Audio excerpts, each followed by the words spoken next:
Entonces lo Bien, manejo. comenzamos entonces la grabación. Buenas noches.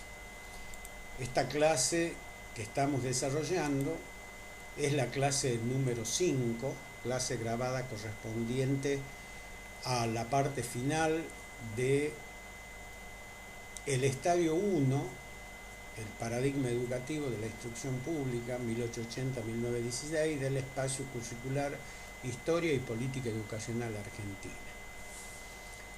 Las 4 clases grabadas anteriormente pusieron énfasis en la formación del Estado Nacional, en la unidad territorial, en la unidad política, en la unidad económica, en la formulación de las leyes, en la expansión del sistema en general, y ahora vamos a ver como últimos temas lo que se llamaron o lo que se van a llamar los intentos de reforma.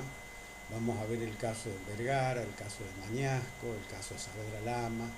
Vamos a ver, ¿no?, aquello que de alguna manera se plantea como propuesta de mejora, como propuesta de ajustar el funcionamiento del sistema, luego de los primeros 20 años de funcionamiento del mismo entre 1885 y 1905.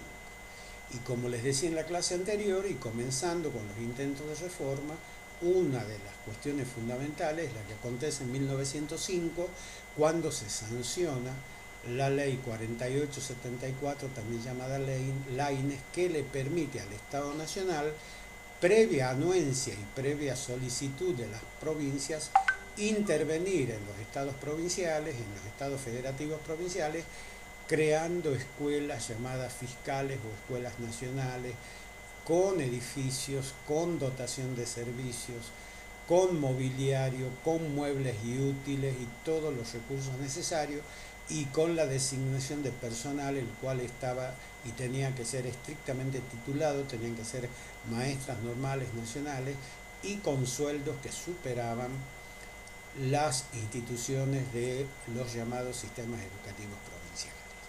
Si bien esto va a significar una gran transformación del sistema educativo y un gran impulso del desarrollo de la escuela pública en los distritos, en las provincias o en las jurisdicciones, como ustedes quieran, asimismo también va a crear una especie de doble circuito educativo.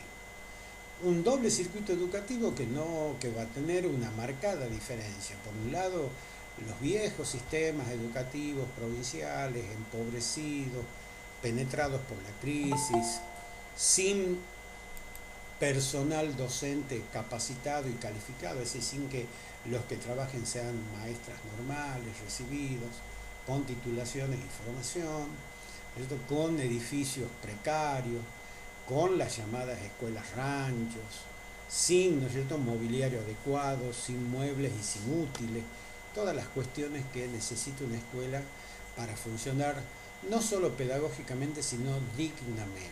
Ya saben que el proceso educativo no solo es una cuestión de tener una escuela bien, de tener una escuela donde funcionen los baños, de los muebles sean adecuados, los grados estén limpios e higiénicos, sino también donde aquellos que trabajan reciban remuneraciones dignas, que no solo enaltecen el trabajo, sino que le permiten vivir a un docente, a un trabajador de la educación, también en condiciones adecuadas y en condiciones dignas, porque esa es la otra cara del docente, el docente mal pagado, el docente precario, el docente que no tiene posibilidades de un retiro o una jubilación, vive siempre en un estado no solo de precariedad material, sino también de precariedad intelectual, porque además el docente y los que hemos abrazado la profesión docente sabemos que nos tenemos que formar toda la vida, se llama formación permanente.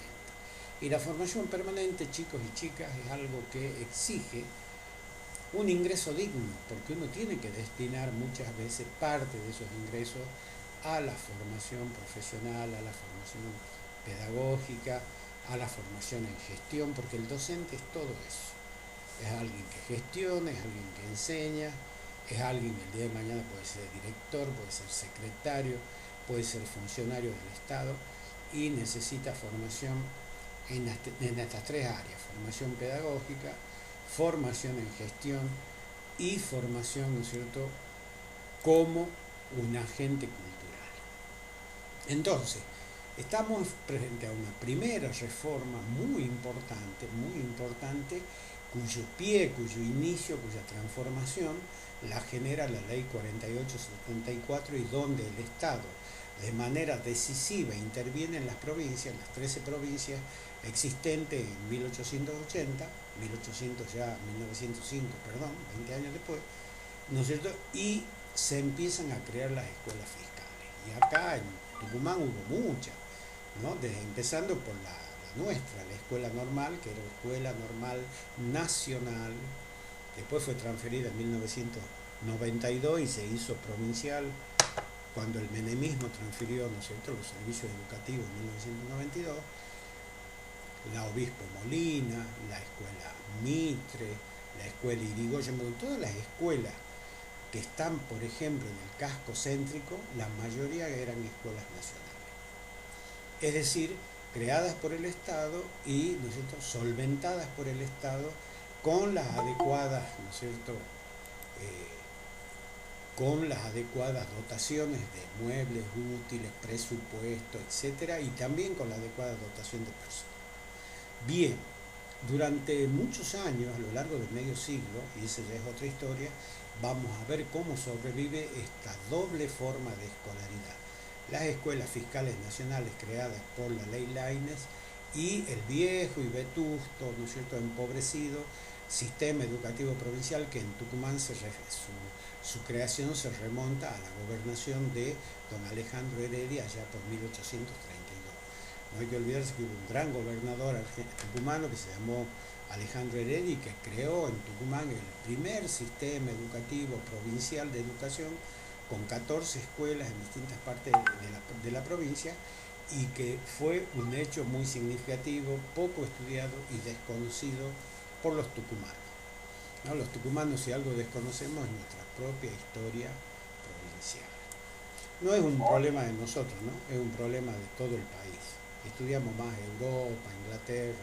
Estoy seguro que sabemos más de Londres ¿no?, que de Londres de Catamarca. Tiene razón. No sé si saben que hay una ciudad en Catamarca que se llama Londres. Bien. Pero las reformas, y acá quiero que presten bien atención, no solo van a ser cuantitativas, no solo van a ser vegetativas, de crecimiento de los edificios, de creaciones, por ejemplo, de escuelas normales. Entre 1880 y 1948, acá en la Argentina, se crea una friolera de casi 50 escuelas normales. En medio siglo, en 60 años, ¿no?, porque 1890, 1900, podríamos decir, empieza la construcción de las escuelas. Yo le doy el dato de nuestra escuela. La escuela nuestra, la escuela normal creada en 1875, ese edificio viejo que tiene, que no es este que tenemos ahora, era una donación por ley, entonces era una vieja casa, y el edificio actual, su construcción comenzó en 1927 y terminó en 1931, duró 4 años, y es el actual edificio que tenemos ahora. Si ustedes quieren, después yo les voy a pasar una foto antigua de la foto antigua de la escuela normal de 1900 y ya van a ver cómo es otra cosa ese edificio escolar de la esquina de Mendoza y Muñeca. Todo, vuelvo a repetir, con plata de la nación porque eran escuelas nacionales. Entonces, el crecimiento del sistema a partir de este momento, por eso ustedes van a ver en el puntito 2 dice expansión y reformas en el sistema educativo nacional del programa. Van a ver cómo esa expansión, ese crecimiento vegetativo, ese crecimiento cuantitativo del sistema se da en 3 planos. Primero, todo lo que es infraestructura, edificios escolares, con las dotaciones que ya he mencionado. Segundo, crecimiento vegetativo de la población escolar, niños y niñas que cada vez se inscriben más e ingresan al sistema y permanecen en el sistema cada vez en mayor cantidad. Y luego, crecimiento vegetativo de la población docente, de los docentes, de las mujeres, porque además el magisterio como fenómeno ya no solo cultural, ¿no?, de creación de maestras, sino como fenómeno de género, como fenómeno que tiene que ver con la cuestión antropológica, en la Argentina va a ser único. Va a ser el crecimiento de un magisterio femenino de proporciones realmente importantísimas, ¿no? No hay que olvidarse que la mayoría de las escuelas normales, que muchas fueron escuelas normales para varones o escuelas normales de maestros en plural masculino, como dice la carta fundacional de nuestra escuela normal, fue habitada por una población mayoritariamente femenina. Entonces, en los hechos, una escuela normal como la nuestra, que formaba maestros, fue poblada por una enorme cantidad de mujeres, y en el caso de nuestra escuela normal, de mujeres del noroeste argentino, venían de Salta, de Jujuy, de Catamarca, hasta que se crearon las escuelas normales en cada una de esas provincias. Por lo tanto, vuelvo a repetir, el crecimiento y la expansión vegetativa del sistema se da en tres planos. Primero decía, en infraestructura, creación, construcción de escuelas, edificios escolares en todas las provincias a partir de la sanción de la ley 4874. Segundo, crecimiento de su población escolar, varones y mujeres, la matrícula crece casi, diría yo, en términos, ¿no?, prácticamente el doble o el triple, ¿no?, de lo que era la cantidad de alumnos inscriptos en 1880, comienzan a crecer en 1905. Y en 1900, con Irigoyen, en 1917, la población escolar prácticamente se ha triplicado o cuadruplicado. Y lo mismo va a pasar en términos, ¿no es cierto?, cuantitativos con la población docente. Dicho de otra manera, el sistema en sus tres variables fundamentales de infraestructura, que es edificio, población escolar y dotación de personal especializado, va a crecer en este tiempo de manera significativa entre 1880 y 1916. Segundo, ese crecimiento va a generar otros problemas, ya no cuantitativo, ya no de crecimiento vegetativo, ya no de crecimiento, ¿no?, de lo que uno llamaría los indicadores numéricos del sistema. Ahora ya entramos nosotros a una dimensión que es la dimensión cualitativa del sistema. Cómo se enseña en el sistema y qué se enseña en el sistema. Y nosotros hemos visto, cuando hemos analizado la didáctica positivista o la llamada educación tradicional, o el modelo educativo que luego del conflicto con la Iglesia se impone a partir de la sanción de la ley 1420 en, ¿no es cierto?, las primeras escuelas que se crean luego de su sanción en 1884, esa forma, ese procedimiento de enseñanza, ese modo, ¿no es cierto?, de entender en cómo debe enseñarse, es lo que nosotros hemos denominado didáctica positivista, o también se llama normalismo, otros le llaman educación tradicional, otros le llaman la escuela tradicional. Tiene distintas acepciones, pero en esencia es el modelo didáctico, es el modelo pedagógico, porque son dos cosas distintas. Lo didáctico lo pedagógico ya saben que subordina lo didáctico. Lo pedagógico hace, ¿no es cierto?, al qué enseñar, a todos los contenidos y a la concepción educativa, y el cómo hace a las estrategias de enseñanza, o sea, a la didáctica.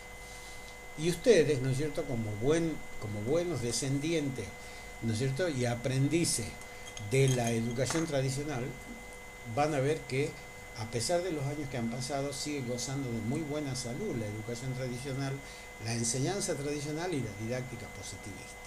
La didáctica positivista es aquella que está prisionera, y vale, ¿no es cierto?, esta digresión que vamos a hacer, es la prisionera del método.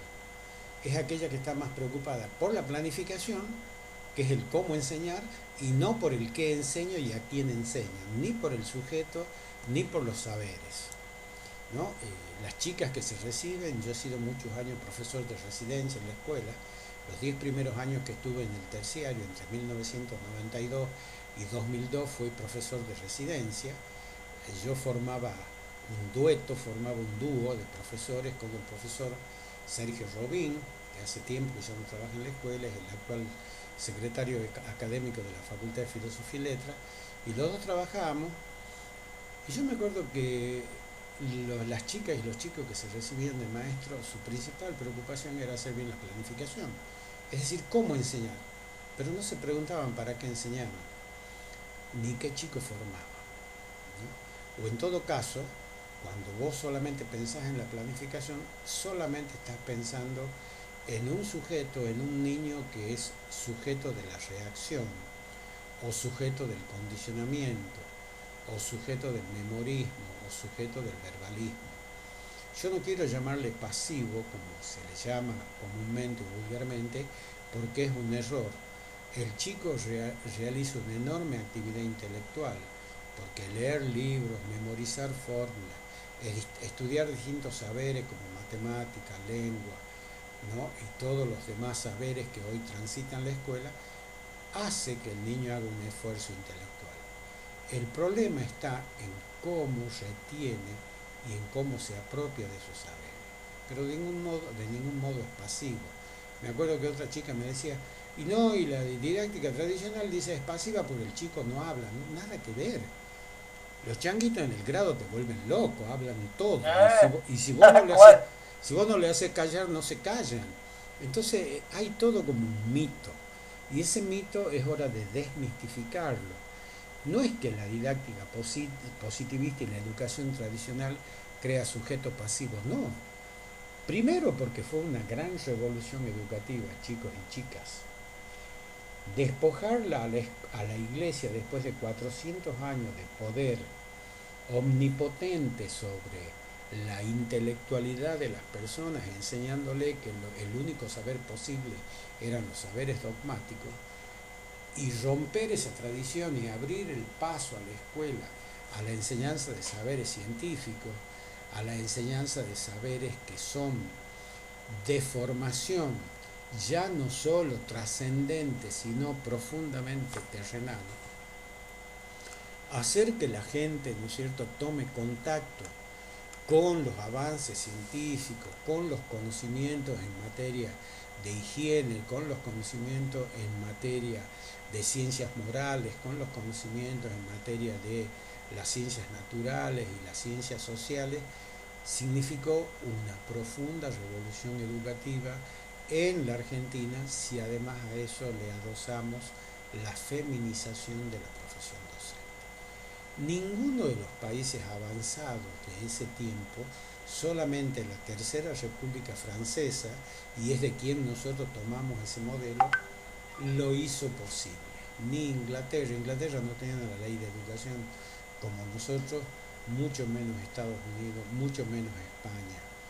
Por eso el roquismo se fija en la porción o en el sector de Europa donde más avanzado estaba el proceso educativo, y ese proceso educativo más avanzado estaba en Francia y se llamó, ¿no es cierto?, paradigma educativo de la instrucción pública, o también llamado modelo napoleónico de la educación, porque, ¿no es cierto?, el emperador Napoleón Bonaparte, en los códigos civiles de 1803, determina por ley y por sanción de esa ley que el modelo educativo que va a utilizar a partir de ese momento la primera República Francesa transformada en imperio, ya porque el Napoleón era emperador, va a ser el modelo educativo de la instrucción pública para ciudadanos libres e iguales, el cual va a recibir el mote, ¿no es cierto?, la designación de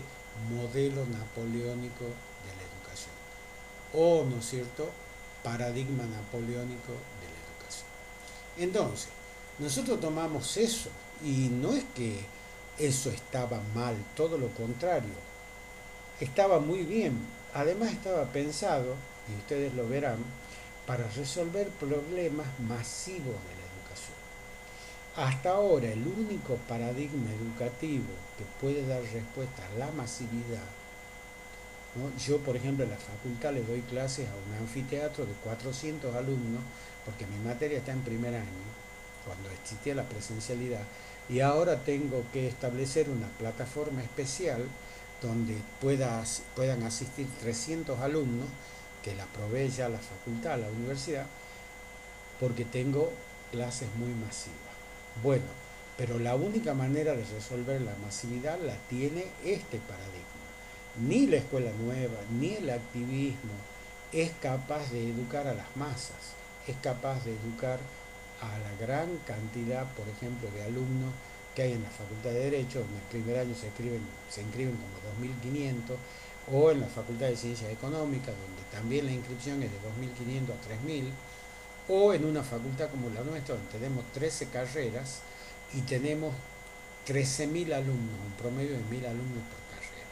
Entonces, ¿por qué se llama también modelo de la instrucción pública para ciudadanos iguales?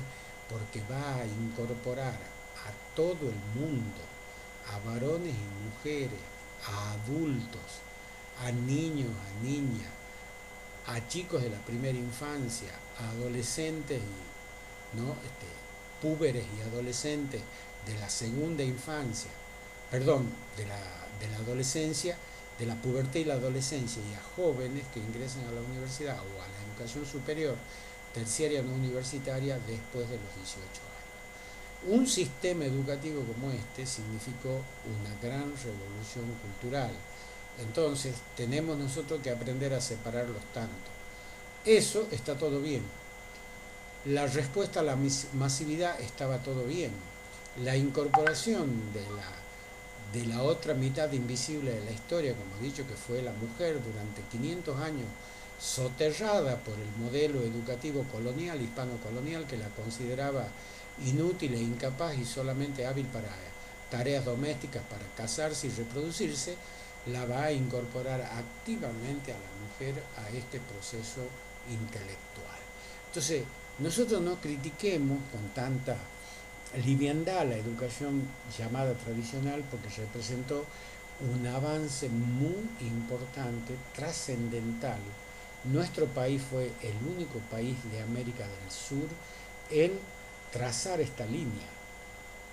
Hasta aún hoy han pasado 140 años y quizás un poquito más, sí, 1884, 2000, no, sí, 140 años casi de la sanción de la ley 1420, y ustedes van a ver que en países como Bolivia, Brasil, ni qué decirlo, ¿no es cierto? Colombia, con todos los despelotes que hay, el mismo Perú,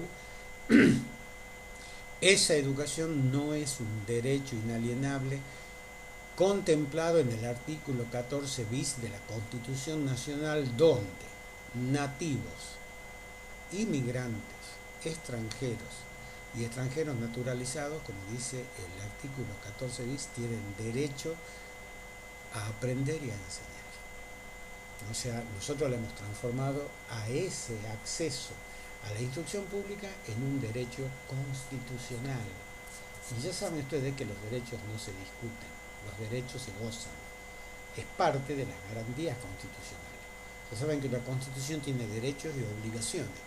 Bueno, uno de los derechos es el acceso de manera irrestricta, democrática, igualitaria y sin exclusión ni de género, sin exclusión de color de piel, sin exclusión de ideología política, sin exclusión de creencias religiosas, de los niños de 5 a 14 años, en el caso de la educación primaria, de los adolescentes de 12, 13 a 18, 20 años y de los jóvenes que inician estudios superiores buscando su profesionalización. Entonces, hasta ahí está todo bien, pero claro, hay formas y formas de enseñar. ¿Qué se le empieza a criticar al sistema? ¿Qué se le empieza a criticar? Bueno, su excesivo verbalismo. No, los profesores daban clases magistrales, hablaban horas, los chicos se recontra aburrían, atornillados en el pupitre, quietos, ¿no es cierto? Tenían que además ir todos bien peinados, con los adelantales almidonados, ¿no es cierto?, con la pluma, con el papel, ser prolijo, tenían un cuaderno borrador, un cuaderno de la casa, tenían que estar inertes, quietos y en silencio. Tenían que sentarse en fila, derecho, tomar distancia en el izamiento de la bandera, marchar, pasar a leer la lectura, ¿no es cierto? Bueno, la escuela, una escuela muy estructurada, una escuela donde predominaba una forma de enseñanza, más que de enseñanza, de aprendizaje, que permitía retener la información pero no procesarla, no comprenderla, no elaborarla, no compararla, no interpretarla y no relacionarla. Era el memorismo. Se apostaba mucho al memorismo del niño y al verbalismo del docente. Se apostaba mucho a esto que se llama, ¿no es cierto?, el universalismo, esto que recién acabo de decir, que era el universalismo. En el sistema se enseñaba mucho de otras realidades de afuera, se miraba mucho a Europa, todo era Europa, Europa, y el chico salía y sale aún hoy sabiendo poco de su propio entorno, y los maestros también, ¿no? Estamos preocupados, por ejemplo, ahora por comprar libros de autores de Buenos Aires. Los porteños nos viven dando cátedra de cómo enseñar, de cómo, ¿no?, como si supieran más que nosotros, y si no, tienen que ser autores extranjeros porque eso da prestigio y queda bien. Bueno, eso es mentira, ¿no? Entonces, uno de los problemas que también tiene el sistema es lo que se llama su universalismo. Se enseñaban mucho autores extranjeros, realidades extranjeras, historias de otros países. Conocíamos más de los griegos que de los incas. Conocíamos más, como decía Arturo Jaureche, ¿no?, que había una Mesopotamia en el Asia Menor, entre el Tigris y el Éufrates, que eran dos ríos, y no sabíamos que acá, entre el Paraná y el Uruguay, que son dos ríos nuestros, también tenemos una Mesopotamia argentina. Y a eso además le agregaba la escuela en su proceso de enseñanza, ¿no es cierto?, como les decía recién, un saber libresco. ¿Qué quiere decir el saber libresco? El chico aprendía no por contacto con la realidad, no porque ese saber lo confronte con la realidad, porque la noción de escuela positivista, la noción de escuela, ¿no es cierto?, que donde transita la didáctica positivista como el modelo pedagógico por excelencia, aparece desde su fundación con la noción de escuela cerrada. ¿Qué quiere decir escuela cerrada? No es que tenían cerradas las puertas, ni tampoco, ¿no es cierto?, escuela abierta es salir a dar clase a la plaza o a los parques, como dice el ignorante de nuestro ministro que no conoce. Él cree que escuela abierta es sacarlo a los chicos a una plazoleta a dar una clase. Eso es una estupidez consuetudinaria. Escuela cerrada quería decir que además la escuela, en el afán de privilegiar la circulación de saberes científicos, como la matemática, la lengua, la historia, la geografía, ¿no es cierto?, el higienismo, que tiene que ver con la medicina, la higiene y la poricultura, el tratamiento de los niños, o la educación moral, ¿verdad?, para que se forme como ciudadano. Se cierra la escuela en eso y deja fuera, corta la relación que la escuela tiene con los saberes que provienen de las comunidades, los saberes que provienen de la cultura popular, los saberes, ¿no es cierto?, de donde se nutren los padres, los adultos, ¿no?, cuyos hijos mandan a la escuela. Y como todos sabemos, no solo educa la escuela, también, y ya lo hemos dicho, educa a la sociedad. Y también hemos dicho que la escuela instruye y la sociedad educa. Entonces, al producirse esa ruptura, al producirse ese encierro, al producirse ese enclaustramiento de la escuela, que un poco defensivamente, y es totalmente entendible, si durante 400 años está prisionera de la religión, prisionera de las tradiciones hispano-coloniales, prisionera de los prejuicios, del racismo, del colonialismo y todas las cosas que nosotros heredamos del dominio español a lo largo de 400 años, del latifundio y todo lo demás, la escuela se va a cerrar para poder preservar dentro de sus propias instituciones, dentro del currículum escolar, la circulación solamente de los saberes científicos. Entonces, esa desconexión de la escuela con la sociedad, con la cultura, con los llamados saberes populares, también va a generar una desconexión entre escuela y medio, entre escuela y contexto. Entonces, todos estos problemas son los problemas que aluden a este límite, a esta forma de ver, por un lado, las grandes virtudes que tiene la educación tradicional, pero al mismo tiempo sus grandes limitaciones.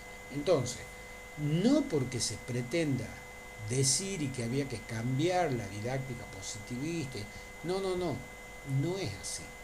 No es blanco-negro. No es además que la escuela positivista y clásica es mala y las pedagogías activas son buenas. Tampoco existe el maniqueísmo, que es separar los hechos de la realidad entre buenos y malos, peores y mejores. Entonces, esos son valores. No sirven para medir lo educativo como proceso, ni sirven mucho menos para comprender los procesos educativos en el plano de la historia, en el plano de un contexto, en el plano de un país pluricultural, plurilingüístico, con regiones muy antiguas como el noroeste, que existieron antes que el Estado-Nación que se crea en el 80. ¿No? Entonces la riqueza que existía alrededor de donde se van localizando las escuelas, las riquezas culturales, por ejemplo acá en el noroeste, por ejemplo les voy a poner un ejemplo, con el mito del familiar. Acá en la región azucarera, acá, ¿no es cierto?, en la región de pueblos como en Tucumán, que nacieron en la medida que se implantaron los grandes ingenios, Concepción, Montero, Aguilares, Las Teñas, fíjense, todos los grandes pueblos del ramal azucarero tucumano nacieron alrededor de grandes concentraciones fabriles.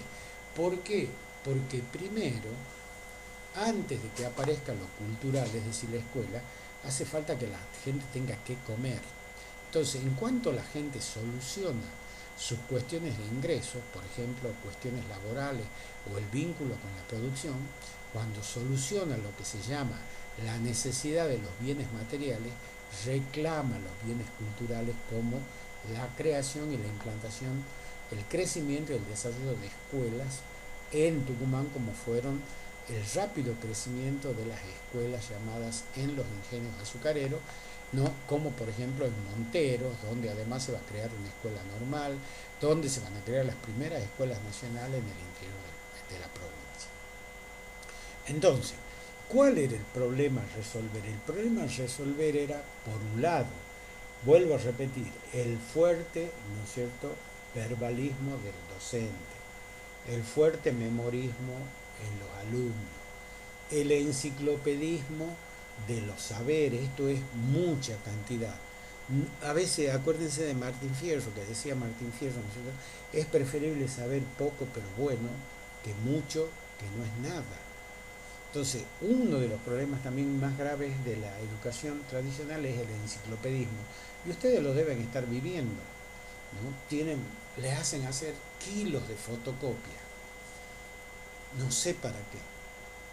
Por eso, una de las virtudes que tiene la educación a distancia, lo llamado, ¿no?, acabo de hacer una digresión, los formatos, ¿no es cierto?, de las pedagogías llamadas remotas, es la significatividad. Y ustedes van a ver, cada módulo tiene, cuando mucho, 40 hojas como excepción,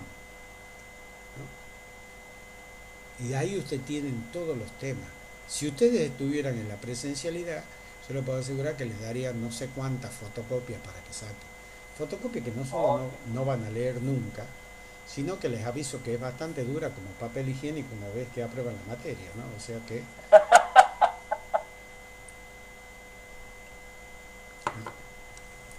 Así que bueno, entonces, el verbalismo, vuelvo a repetir, el enciclopedismo, el memorismo, el universalismo, esto de cosas lejanas, ¿no es cierto?, y el concepto de escuela cerrada, una escuela desconectada del contexto y la realidad que la rodeaba, de las culturas circundantes que nutrían a los niños que venían, porque los niños por ahí venían hablando, su lengua materna había sido el quichua, porque su familia la hablaba, pero acá en el noroeste tenían que hablar castellano. Y entonces ustedes van a ver que nuestro idioma, nuestro dialecto castellano está nutrido de palabras quichuas, como por ejemplo mate, como por ejemplo olla, como por ejemplo chuy cuando te echan agua fría, tuy cuando te quemas, tamal cuando pedís, ¿no es cierto?, ese pastel de carne y choclo envuelto en una hoja, o humita cuando pedís, ¿no es cierto?, el choclo hervido, ya sea en plato o en chala. Bueno, hemos incorporado nuestros dialectos ancestrales sin saber y sin darnos cuenta. Cuando le decimos, ¿no es cierto?, o le decíamos antes, porque ahora ya es el termo y la pava es eléctrica, ya estamos en la era digital, pero antes cuando le decíamos, alcanzame la pava, pava también es una palabra quichua, ¿no? Porque el español utilizaba la palabra caldero, no, la pava era el caldero. Entonces, en una sociedad que ha padecido también cuatro procesos de mestización, no solo racial y étnica, sino cultural, lingüística, simbólica. ¿No? Simbólica quiere decir los imaginarios, como por ejemplo esto que les hablaba, la leyenda en los ingenios azucareros del familiar, ese perro que salía de noche con los ojos como carbón negro, arrastrando una cadena y que era la, ¿no es cierto?, materialización de Satanás o el demonio. Ese perro que habitaba, ¿no?, o que estaba encerrado en los sótanos del ingenio y los patrones lo soltaban de noche para que se ocupe de mandarlos a la casa todos esos obreros que salían de joda a chupar, qué sé yo. O sea, fíjense, el relato del familiar va a ser un relato disciplinador, y no solo disciplinador de los trabajadores que salían a divertirse, disciplinador también de aquellos trabajadores que reclamaban mucho, que luchaban por sus derechos, que se querían sindicalizar, que querían mejores pagos, y la patronal los secuestraba, los torturaba y los mataba y después salían a decir, se lo comió el familiar. ¿No? Bueno, eso pasó mucho en el ingenio Ledesma, por ejemplo, en Jujuy. Entonces, esos relatos, por ejemplo, es parte de lo que se llama el imaginario cultural de una sociedad. Acá la escuela se cerró. Entonces, frente a todo ese problema, frente a esa desconexión y frente a lo que muy bien lo dijo, ¿no es cierto?, Carlos Vergara, la escuela enseña más a obedecer que a pensar, porque ese disciplinamiento tan rígido de la escuela, ese memorismo, ese verbalismo, esa cosa de tener niños inertes, sentados y en silencio, en fila, que solamente conocían la nuca del compañero, esos chicos que tomaban distancia con, ¿no?, delantales almidonados que te dejaban una línea colorada en el cuello como me la dejaban a mí, y eso que yo fui a la escuela en los años 60, ¿no?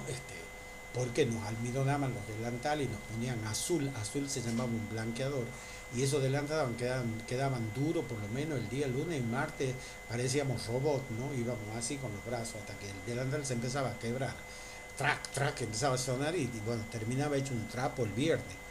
Pero toda esa rigidez, ¿no?, toda esa formalidad de la escuela también producía una especie de distancia y de quiebre entre ese profesor severo, adusto, ese profesor que ordenaba, ese profesor distante del estudiante y que no establecía una relación de ida y vuelta, una relación, ¿no es cierto?, de mutua aceptación, sino una relación, en muchos casos, no digo todo porque siempre hay excepciones, profundamente autoritaria, ¿no? La imagen del maestro incuestionable, esa maestra que era la segunda mamá en sentido metafórico, esa maestra que era la señorita maestra, porque además a la maestra se la idealizó siempre como una mujer vestida de blanco pero sin marido, Ya después les voy a pasar un contrato, el contrato que se le hacía a las maestras que entraban a las escuelas para que ustedes vean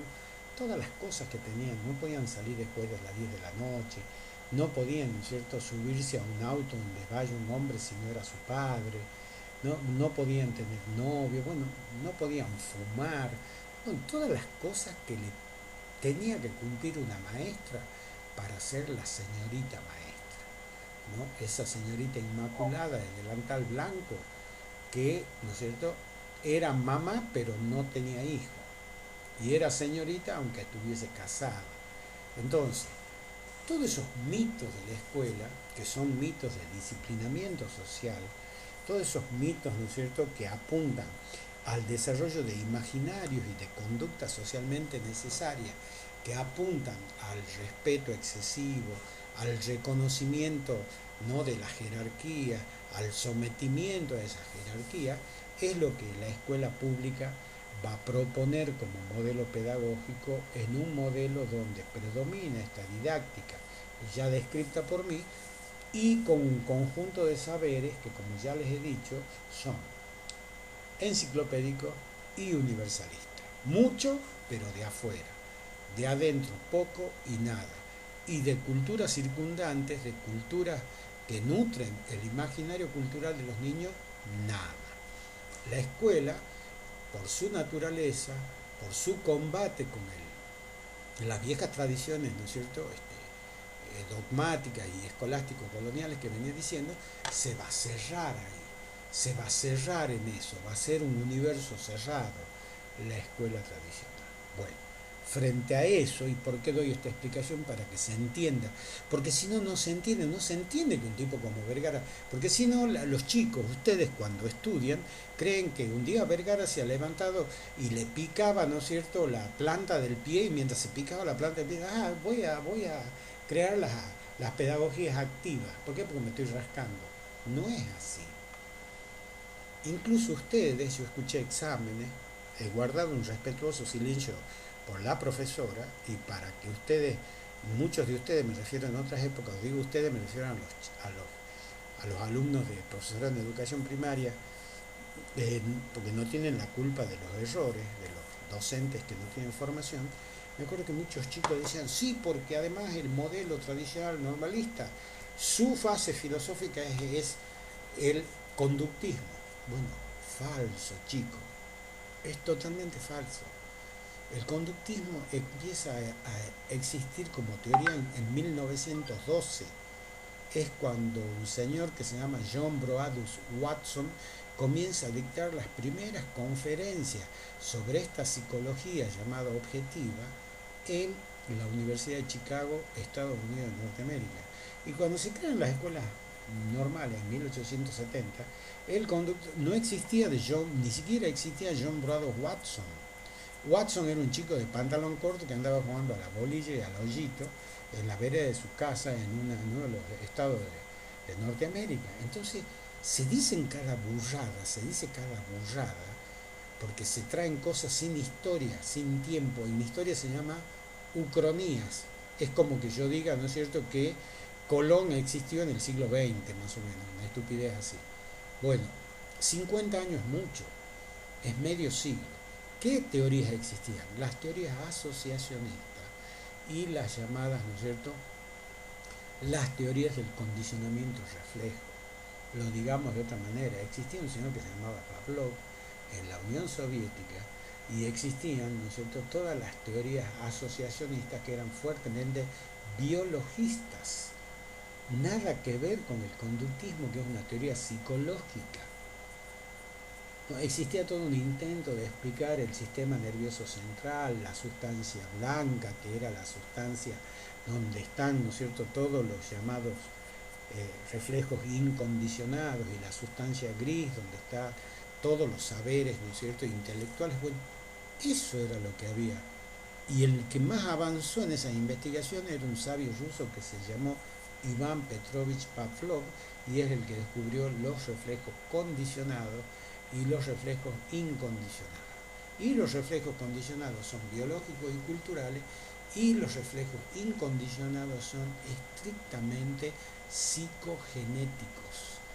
biológicos, ¿no? Entonces, yo escucho los exámenes, sí, porque la educación tradicional de fuerte naturaleza conductista, y me quedo callado, no solo para no hacerlo pasar vergüenza al profesor, sino porque ha enseñado mal, porque no se informa, porque no tiene información, sino porque los chicos están repitiendo y no tienen la culpa ustedes de repetir las cosas que enseña el profesor. Pero también tiene que servir de lección.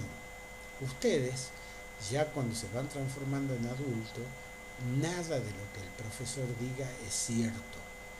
Todo tiene que ser comprobable, verificable, tiene que ser estudiado y cuestionado.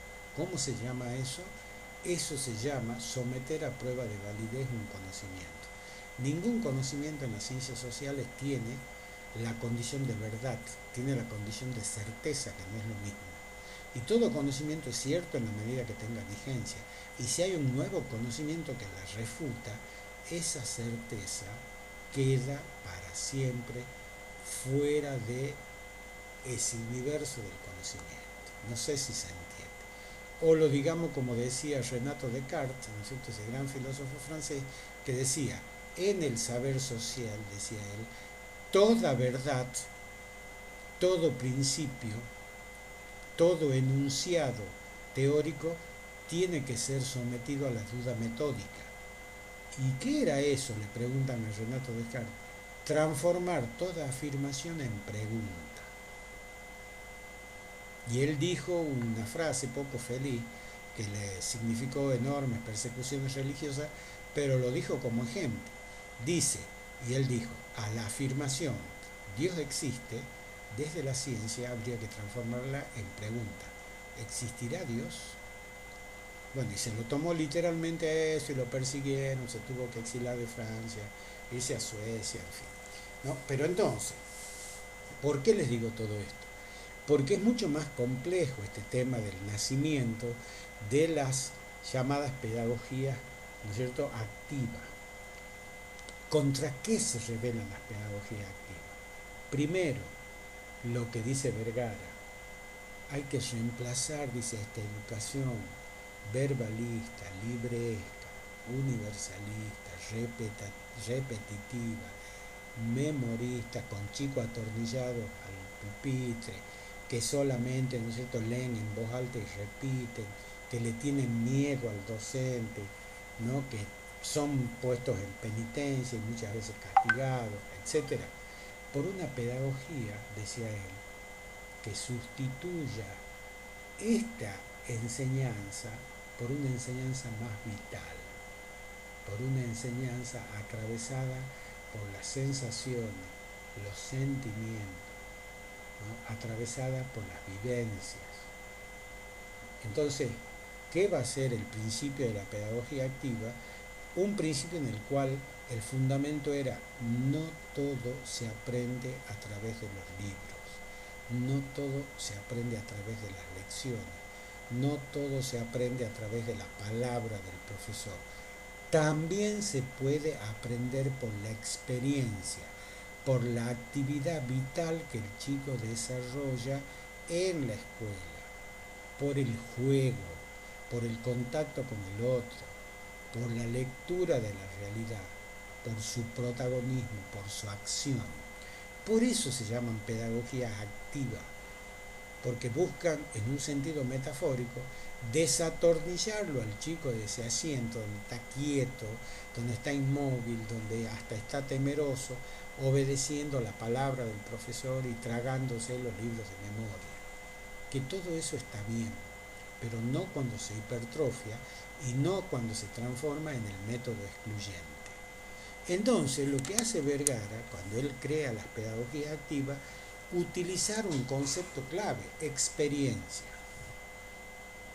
Otro concepto clave, actividad. Otro concepto clave, las sensaciones, las percepciones, las vivencias.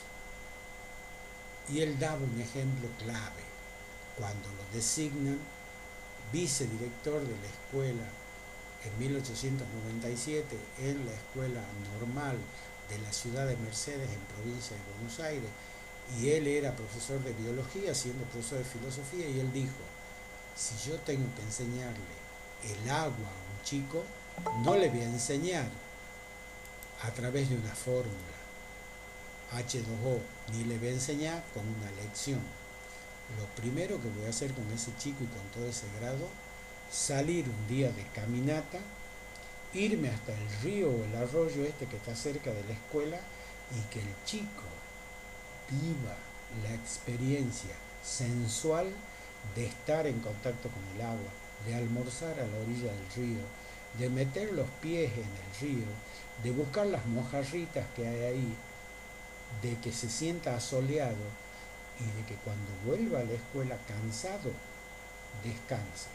Eso sí, al otro día él tendrá que escribir una composición sobre el agua. Entonces, ¿qué es la pedagogía activa? ¿O qué son las llamadas, o qué también es el llamado el activismo que lo introduce Vergara? Es lo que se llama las pedagogías vitalistas o las pedagogías cruzadas por la experiencia o las pedagogías cruzadas por un contacto más activo del niño con la realidad que lo circunda. No todo saber es un saber que proviene del libro, de la letra escrita, de la palabra o de la memoria. También se aprende cuando el sol me quema y yo meto las manos en el agua y me mojo la cabeza, o me doy un baño en el arroyo, como decía él, después que los chicos comieron en ese día, que salieron, comieron su comida y se bañan en el arroyo. Dice, esa experiencia para los niños, decía Vergara, será inolvidable. Y no sabrán mucho de la fórmula química del agua, pero yo les aseguro que del agua, de ese arroyo y de esa vivencia, no se van a olvidar más. ¿Se va entendiendo hasta acá? Hagamos una pequeña pausa y díganme si van entendiendo lo que estamos hablando y lo que estamos desarrollando. Sí, Escucho profe. atentamente. ¿Se entiende? ¿Se Sí, entiende profe. la diferencia? Sí. Sí, Sí, la se escucho. entiende lo que usted está explicando. Y eso no es que funcione como blanco o negro. No se pedía que se anule, porque también el otro discurso, que es lo que yo llamo el discurso maniqueo de la educación, es que la escuela tradicional es mala, la escuela tradicional no sirve, la escuela tradicional, y lo que es lindo es ¿no? La pedagogía activa, el escolar. No es así, no es así. Hay un gran educador argentino, un gran filósofo de la educación, Gustavo Sirigliano, que tiene un libro ya de hace unos años, de los años 60, que se llama Temas Nuevos de Educación. Y él decía que una cosa fundamental es encontrar ese discurso que él va a llamar las pedagogías de síntesis. ¿Qué quiere decir eso? Donde se saque lo mejor de la tradición positivista, de la escuela tradicional, de la didáctica positivista, de la educación tradicional, y se mezcle, se interrelacione con lo mejor de las pedagogías activas. ¿Para qué? Decía él, para que le hagamos caso, decía, ¿no es cierto?, Sirigliano, a Vergara, de que la escuela no solo tiene que enseñar a obedecer, también tiene que enseñar a pensar. Y en los años 50, 40, 50, nosotros vamos a estudiar, acá en la Argentina se produjo todo un interesante fenómeno de pedagogía de síntesis. Pero no me quiero todavía adelantar, pero eso fue ocurriendo. Entonces, ya sabemos, ¿no es cierto?, lo que es esto que es activismo. Y ustedes lo van a leer porque está en el material de lectura del módulo. Y a partir de ese activismo es que comienzan a surgir, además, otra cuestión. La cuestión de qué tipos de niños tenían que ir a la escuela. Y ahí es donde aparece una cuestión nueva en el sistema, también muy interesante. Y acá hablamos un poco del sujeto pedagógico. Ese sujeto pedagógico solo tenía que ser normal, normal entre comillas. ¿Qué quiere decir normal? Que no era normal, que no era retrasado, que no era minorado. Utiliza términos de esa época, ¿no? que nada de discapacitado, estas son cosas de ahora, ¿no? Atrasado, retardado, con taras mentales, ¿no es cierto? Tonto. Yo estoy hablando, no estoy juzgando, no estoy utilizando las palabras, ¿no es cierto?, de ese tiempo. O ciegos, sordos, con problemas, ¿no es cierto?, de desplazamiento.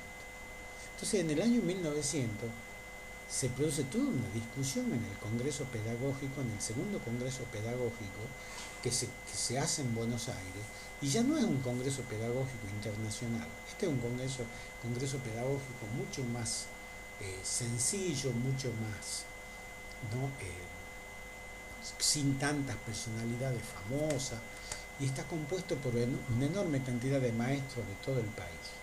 Y ahí que se discute que solamente la escuela va a formar niños normales, o que se van a empezar a reconocer, a aceptar e integrar a ese proceso educativo a aquellos niños que tienen características diferentes, así vamos a decir nosotros, cualidades y características diferentes, o si ustedes quieren, cualidades y características especiales.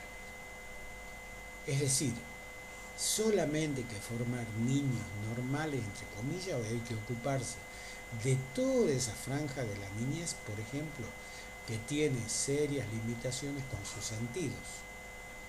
Bueno, una de las cosas que se resuelve en ese congreso es que el sistema se tenía que abrir también a los niños diferentes. Ya no solo cambiar las metodologías de enseñanza propias de la didáctica tradicional e incorporar las propuestas y los aportes de las didácticas vitalistas, de las concepciones vitalistas de la enseñanza, como proponía Vergara, sino avanzar también para incluir en el proceso educativo a aquellos niños que eran distintos o que tenían cualidades diferentes, entre comillas, a los normales que iban al sistema. Y es así como la primera propuesta de Mañasco es la creación de la Dirección Nacional de Educación de Sordomudos. Y la segunda propuesta, porque desde 1898-97 ya existe un señor que se llama Braille y que en Francia descubre un lenguaje escrito táctil para los no videntes. Se llama precisamente el lenguaje que recibió su denominación en honor a él, el lenguaje Braille. Entonces, también en la Argentina, Osvaldo Mañasco va a crear la Dirección Nacional para Niños No Videntes.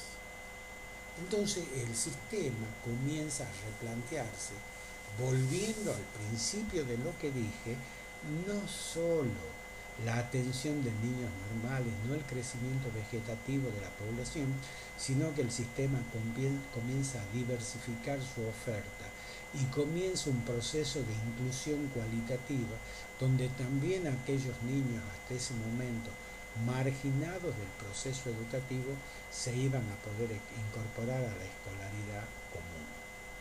Yo les cuento, chicos y chicas, que la escuela normal, para que ustedes vean qué lentos que son los tiempos educativos, recién la escuela normal, en 1998, cuando yo era docente del nivel medio, desde 1991 hasta 2013 yo también fui profesor del nivel medio.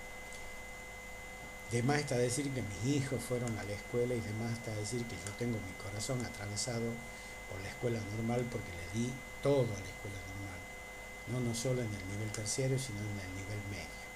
Y yo me acuerdo que recién en 1998 yo recibí al primer chico no vidente en quinto año de la secundaria. Fíjense el tiempo que pasó, casi 100 años, desde la resolución de Mañasco hasta que se comenzaron a articular y a concretar proyectos de inclusión de chicos no videntes a la escuela normal Juan Bautista Alberdi de San Miguel de Tucumán. Tuve un chico vidente, después dos en el 99, un chico y una chica. Después, y así, cada año, hasta el 2013, en que dejé ya la educación media, siempre había, en cada división, yo tendría 2 divisiones de quinto año, 1 o 2 chicos no videntes, después tuve 2 chicos hipoacúsicos son los sordos, pero el problema de ello es que yo no sabía el lenguaje de la seña y no te designaban, porque acá en Tucumán siempre nos falta 20 para el peso, así como no le designaban el maestro Ayo, se llama maestro Ayo al chico que lo acompaña, al chiquito ciego que no ve y que se le sienta a la par y lo ayuda en las tareas o le escribe cosas que él no puede escribir, así también los chicos sordos tienen un maestro Ayo que sabe el lenguaje de la seña. Bueno, acá como siempre se hacen las cosas, ¿no es cierto? Siempre te falta 20 para el peso, se los mandaba a los chicos a que se inscriban en las escuelas como la normal, pero no le designaban los maestros. Entonces, ¿cómo funcionaban con la solidaridad de ustedes, de las compañeras y compañeros que tenían esos chicos ciegos? Yo hacía grupos, así como hago de trabajos prácticos, y lo incluía a los chicos no videntes o sordos en esos grupos, y en esos grupos funcionaban haciendo los trabajos prácticos, ¿no? He tenido alumnos como Albertito, era un cieguito que fue alumno mío después en la facultad y ahora está recibido, y uno no cree, pero bueno, pasan así esas cosas, ¿no? Pero bueno, estamos hablando entonces de las pedagogías activas, pero también de un proceso de transformación del sujeto pedagógico, y ese sujeto pedagógico ya no va a ser más solamente el chico llamado o mal llamado normal, sino también van a comenzar a integrarse chicos distintos, chicos con cualidades diferentes, ¿no? Entonces, ese es un tema de Mañasco. Y el otro tema de Mañasco es su incorporación, su propuesta de integración de una nueva orientación educativa en los 4 niveles del sistema. Precisamente a causa de ese verbalismo, de ese enciclopedismo, de ese desconocimiento de la realidad, de esa idea de escuela cerrada, de todas las particularidades, o si ustedes quieren, de los problemas o límites que tiene la educación tradicional. Y él va a ser el promotor de incorporar una nueva orientación educativa de raíz, mucho más activa, de vínculo con la naturaleza y de creación y condiciones para que ese chico, a partir de la escuela, interactúe con el contexto. Él va a ser el creador e impulsor de la llamada o de las llamadas orientaciones agrotécnicas o agropecuarias en la formación del chiquito de primer grado, del nivel medio, del superior en la universidad, incluso va a proponer formación de posgrado. Hoy, por su creación, tenemos facultades de agronomía, de zootecnia, de veterinaria, de ciencias naturales. Y él decía, ¿cómo puede ser que en un país agropecuario como la Argentina, a la universidad entran miles de abogados, miles de ingenieros, miles de médicos, miles de contadores, y no tenemos en un país agrícola ganadero gente que estudie la tierra, gente que estudie la naturaleza, gente que estudie los cultivos científicamente? Bueno, esa es su segunda propuesta, que era una propuesta, se llama una reforma estructural al sistema, donde había que incorporarle al sistema un nuevo itinerario, un nuevo circuito, una nueva modalidad de enseñanza, llamada educación técnica agropecuaria. Y avanza Mañasco y dice, pero además se tendrían que cerrar muchos colegios nacionales, y en vez de tener tantos colegios nacionales con esos bachilleratos enciclopédicos, filosóficos, esos bachilleratos que solo forman para la vida social y para el chico que va a ingresar a la universidad, formemos estudiantes y sobre todo adolescentes que con un título secundario salgan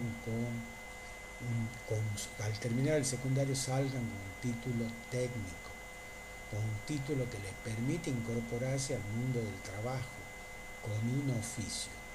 Nace también entonces con este señor que se llama Osvaldo Mañasco el primer concepto o el primer planteo o es la génesis de la relación entre educación y trabajo. Hasta aquí el sistema solamente ha formado intelectuales, repetidores, alfabetizados, ciencias morales, ¿no? Las cuestiones sanitarias, la lectoescritura, pero poco en profesiones, poco en calificaciones, poco en un vínculo con la naturaleza, poco pensando en aquellos chicos que no tienen las cualidades de normalidad que tienen aquellos que son aceptados como población escolar. Y avanza aún más, y él dice hay que cerrar la mitad de los colegios nacionales y abrir centros politécnicos de educación agropecuaria, de educación agraria. Y no solamente tienen que ir los adolescentes, tienen que ir, porque ahí crea también centros de educación profesional nocturnos, donde vayan trabajadores. Hay que crear esos centros nocturnos en las zonas productoras de la Argentina, en Cuyo, para el trabajador que cosecha la uva, en el noroeste para el indio y el trabajador azucarero, que son analfabetos.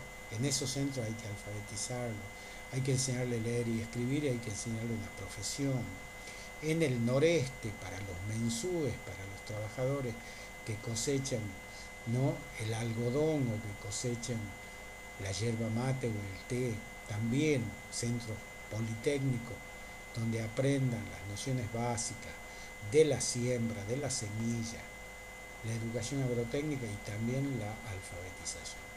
Por supuesto que para el mitrismo y para la educación tradicional y para la educación verbalista y para los políticos que gobiernan el sistema de ese tiempo, en los finales de la segunda presidencia de Roca, 1904, no van a aceptar de ningún modo la propuesta de Mañá.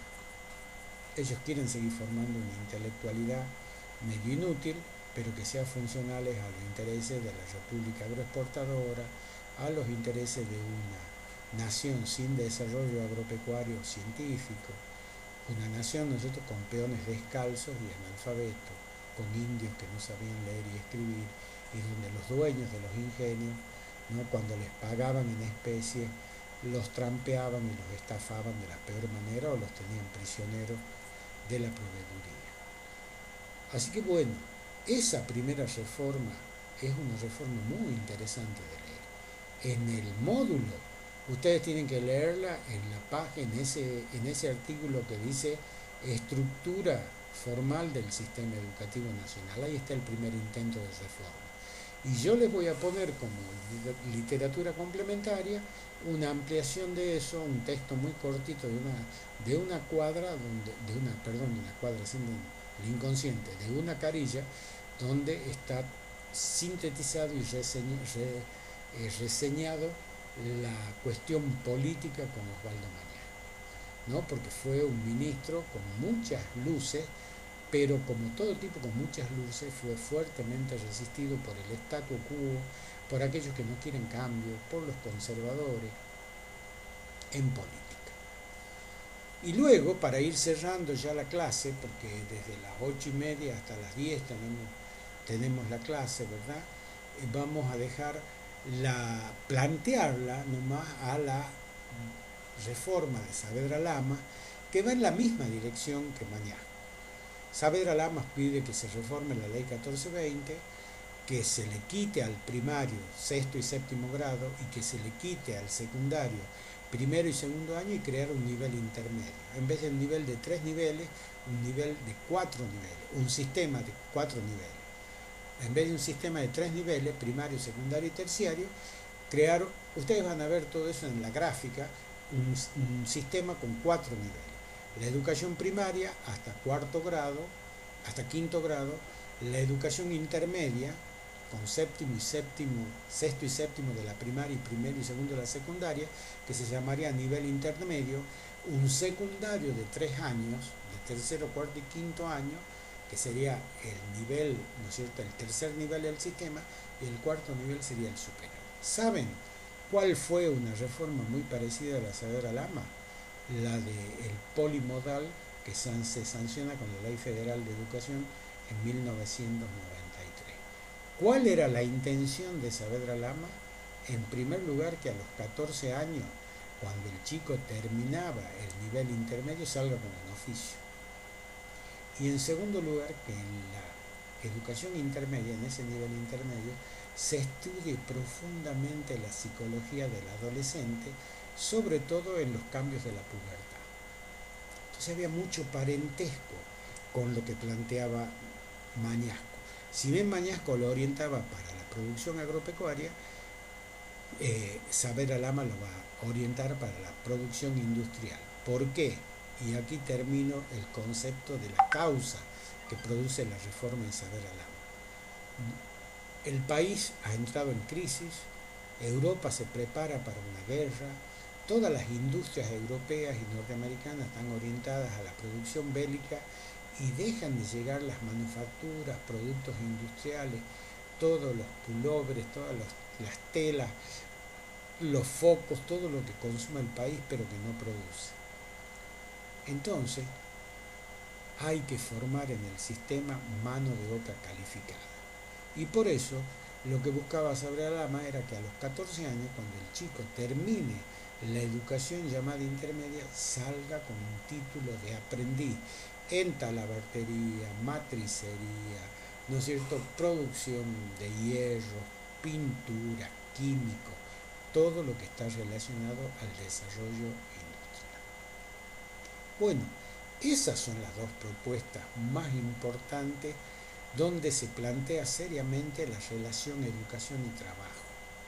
Cómo la educación sistemática tenía que empezar a formar recursos humanos calificados, porque los cambios que se producen con el nuevo siglo son cambios donde hay que al sistema no solo hacerlo alfabetizador, no solo hacerlo, ¿no es cierto?, un sistema verbalista, repetidor, sino también un sistema que progresivamente se relacione con la producción industrial. ¿Me van siguiendo? Yo lo dejo planteado esto.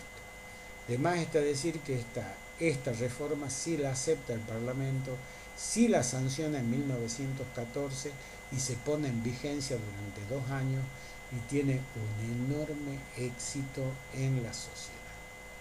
Entre 1914 y 1916, todo el sistema cambia con la reforma de Saber Alama.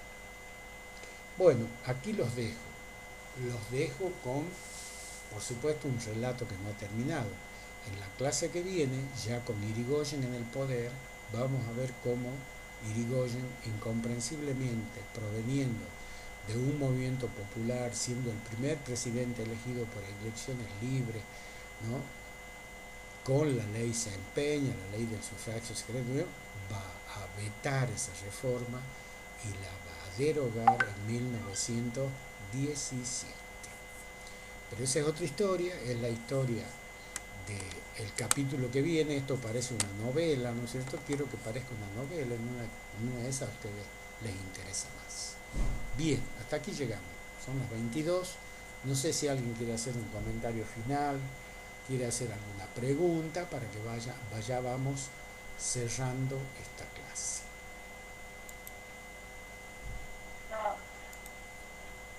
Por lo menos, no, profe, solo que estuvo muy buena la clase, nada más. Se ha comprendido lo que hemos dicho, comprenden lo que estamos estudiando, que es lo más importante. Sí, profe. Lo más importante es que el mensaje les quede claro. Sí, no, muy bueno, profe, la clase, me ha gustado. Bueno, muy bien, entonces vamos a dar por terminada la grabación, las voy a saludar, pasen buenas noches, cuídense mucho, ya saben que viene dura la segunda ola de contagio, ustedes que son jóvenes, cuídense mucho, yo ya estoy vacunado, por ejemplo, no tengo tanto problema, no sé, pero me sigo cuidando. Que tengan buenas noches, de nuevo, que la pasen lindo, y yo dejo ya para cerrar la grabación.